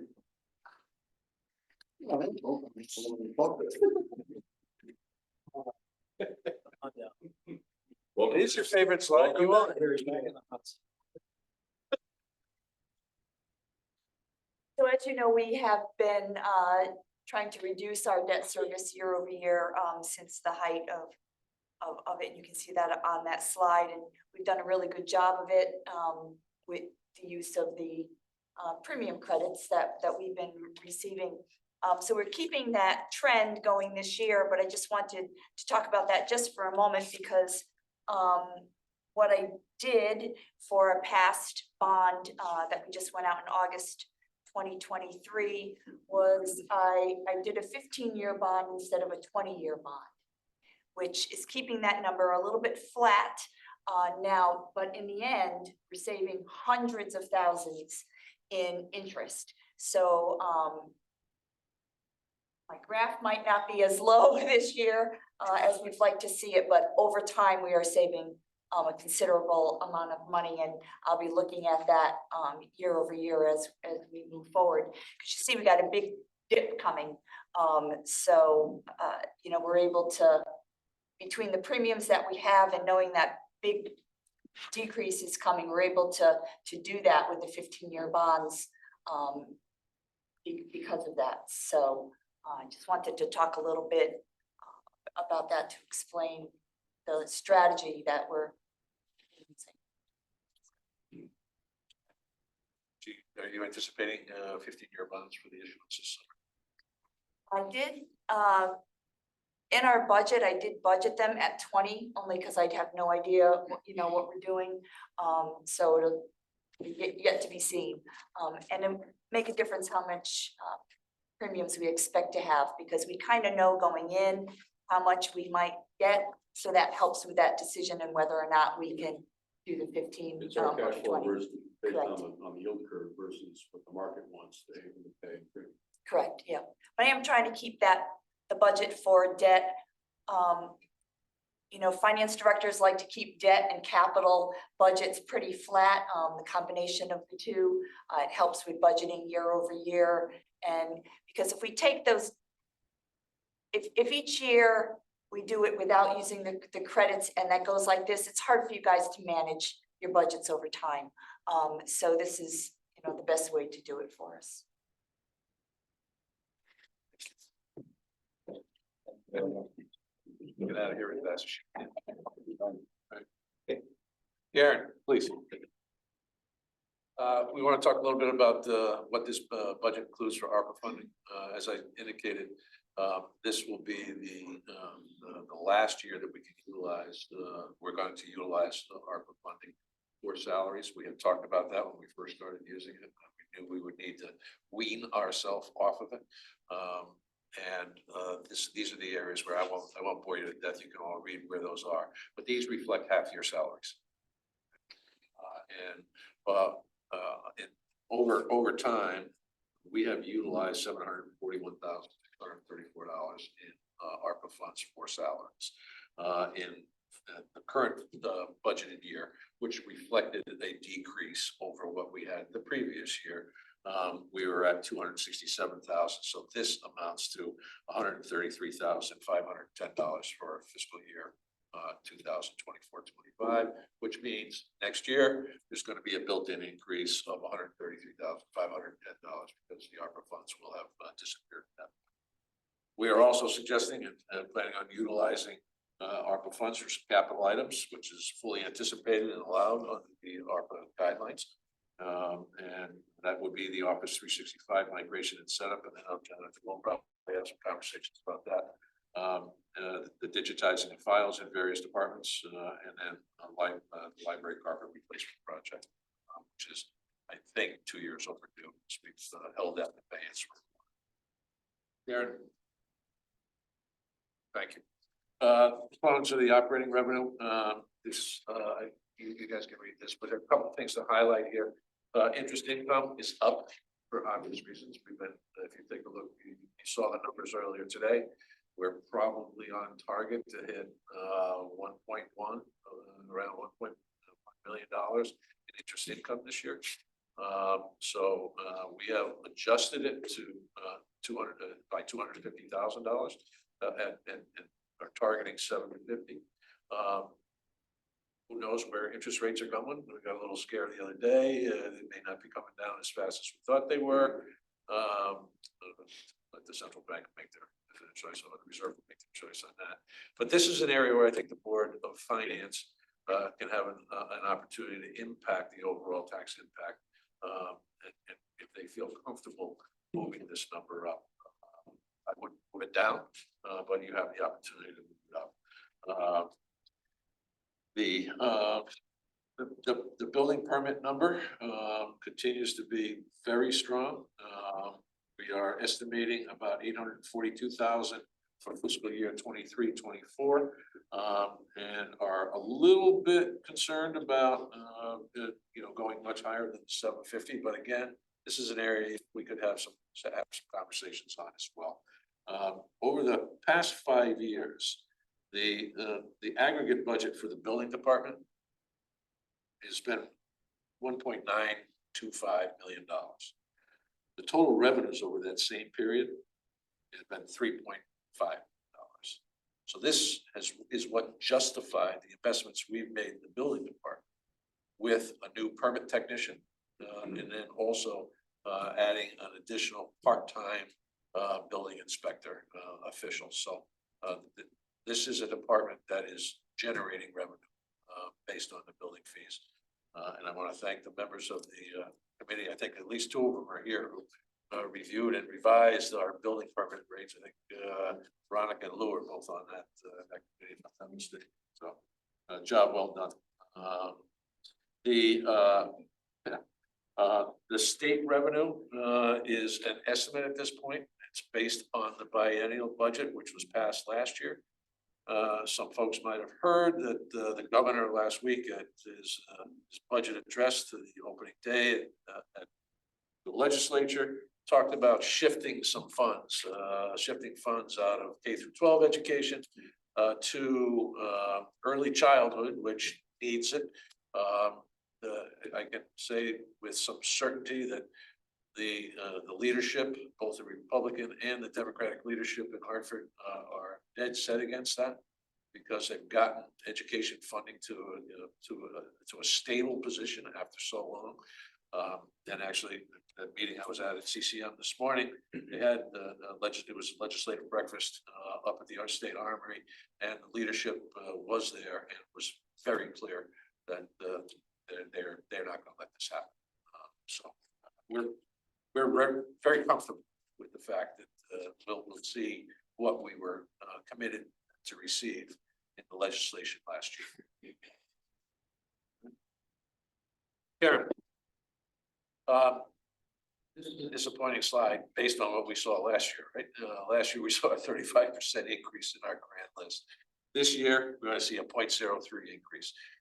This is also very consistent with what I've heard from my peers, and there were, I think, 13 communities who had revals effective last October, in October of 2022, and everybody is pretty much seeing the same. Everybody that I've talked to, I haven't talked to all 12 of those other communities, but I've talked to 4 or 5 of them, and they're seeing the exact same thing. It is just stabilized. So. And those that went through reval recently, there was another, I can't remember which community, but there was a community that had a 32% increase in their. So it's been fairly consistent across the if state. you get the reval, you're in the 30s on that, and then you flat. Well, thank you very much for allowing me to present the Board of Selectmen's budget. Certainly, I would entertain questions, but Mr. Chairman, you sort of indicated like high level only, but I'm happy to answer it. I love it. If I can, or yes, Mary Jane will answer. Well, I do want to add, similar to the Board of Education, that we have been, as you alluded to at the beginning, that we've been part of the process. Workshops pretty extensively. Most of us, I think actually all of us attended, whether it was Zoom or in person, and heard all of these. And actually, it's quite a feat. I think when we also the initial numbers coming in, it was I'm sure it was a lot of work for the Board of Selectmen to get it down. What was presented, not that it wasn't all needed, but obviously those, the numbers are higher this year, as we've all talked about. So I do commend the town and the Board of Selectmen, and of course the Board of Education presented. Are there any high level questions for First Selectman? And again, I would encourage, I want to make sure I get it correct. Any questions? Absolutely. Should be funneled, I would think, through Mary Jane, and will be compiled just like the Board of Education, so we all have a document that we can refer to during the both the public hearing and the workshops. Let's shop preferable. I think. No, You know, I can't resist. How about just one? Call it a night. Sure. I know it's late. I was a little concerned. We went to the workshops and a lot of departments are opting for the electric or the hybrid car. I'm just wondering, is this gonna be a matter of policy that across the board, we go for the electric, wait a minute, the hybrid, even if it's more expensive? It's So the gasoline we mentioned. it is already the policy of this administration that where applicable, we'll purchase hybrids or EVs. We are not at the point where we're actively looking at EVs for a couple of reasons. One of which is we We don't have charging stations available everywhere. And so. And they. One question. But just, let me remind folks that we enjoy the status as a silver level, sustainable Connecticut community. We received a climate leader designation, from Sustainable Connecticut. We have, a climate resilience plan, a coastal resilience plan, that has been, a model, as espoused by DEEP. We are a community that's committed to sustainability. Or at least this administration is, and I think our community probably is as well. Thank you. With that, we will move on to item number 8, committee reports. Can I jump in on committee reports? Yeah, sure. I wanted to join the committee to talk about the issues they have finding the firefighters. And, most of the meetings during the day, really started with just being down, that work. Oh, well, I just wanted to let you know that I think I got to withdraw. No, because no, thank you. I just can't make it. But I did, make the one comment that perhaps you can look at cash incentives instead of going backwards on what we've done with the retirement programs. Because that really is saving an enormous amount of money. And, maybe we can solve the problem with cash incentives instead of changing to retirement programs. Kind of what my take from it, Yeah, very yeah. high level. Yeah. Yeah, thank you, John. Yep. So we met, right? With,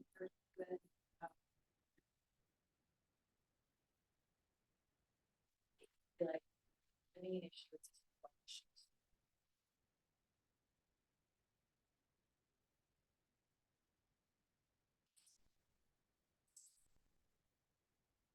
So what's happening is that, towns are just stealing each other's people, specifically paramedic. So since we do run an ALS, advanced life support service here, you have to have paramedics on to be able to run ALS. You get higher reimbursement rate from insurance company. But those are the people that they want to take to other departments. So the police, did a really good job presenting. They had a comparison of post-retirement benefits regionally. Guilford is the only one that doesn't have a medical benefit. So that's what we then explored in our next meeting, was how do we get to a place where we can offer post-retirement medical benefit between the gap of 55 to 65 when they're eligible for Medicare. So we got presentations from the International Firefighters has a plan. State partnership plan came and presented, and then obviously we have our there's pros and cons to all of them. So there hasn't been like final decision. I think the town consultant was gonna go and basically like create a comparison of all 3 plans. The International Association for Firefighters plan, I think they had to go back and ask questions because I think we thought that you could just put the retirees in, but then they said you have to bring all active firefighters on as well, so that might not be an option. State partnership, you can just bring the retirees in. It's not a high deductible plan, it's a PPO plan. So it's a little bit different in terms of the comparison, but that's where we are. So I think we want to get to a place where we can offer the medical because everybody does. So if we're gonna remain competitive, I think we have to figure out something for the medical, at the very least. Thank you. No problem.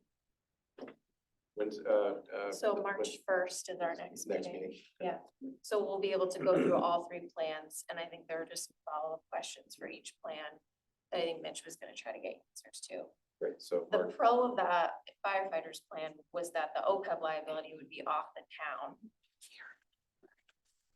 And it's that all the active folks have to go to. So you'll report. So more to come, More yeah. coming in March, right? Thank you. Okay, item number 9, old business. I just wanted to follow up on the fiscal year 22-23 audit report. I believe that's available in the finance office, and the audit presentation is scheduled to be for our March regular meeting, so we will have the audit presentation and report, audit presentation then. So I just wanted to follow up on that, and then another old business. Under 10 new business, I just, as I do usually at this meeting every year, just outline the next steps in the budget process. I'm assuming it will be in this room, so we have the live stream capability for the public. Board of Finance public budget hearing will be on Tuesday, March 5th, 7:30. Public forum will be about after the presentations by the town Board of Education. And then Board of Finance budget workshops are scheduled currently for Thursday, March 7th and Monday, March 11th. Of course, both of those are at 7:30. Public forum will be offered at both workshops, and as I always also remind, it's always possible that both nights might be utilized either to discuss the budget, either due to extended deliberation or weather events, which has happened before. So we have them both scheduled. Public comments should be submitted in writing and are certainly encouraged. Again, we would read them and summarize them in the record during public forum. The town will, I'm sure if it's not already up, we'll provide a link or someplace to a quick link to provide comments, as has been done the last few years. And that is it for new business.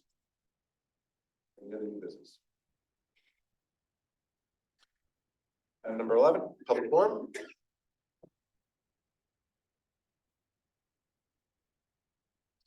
Hearing no public forum. I'd like to entertain motion to adjourn. We adjourn. Second. All in favor? Aye. Aye. Thank you. Hold on.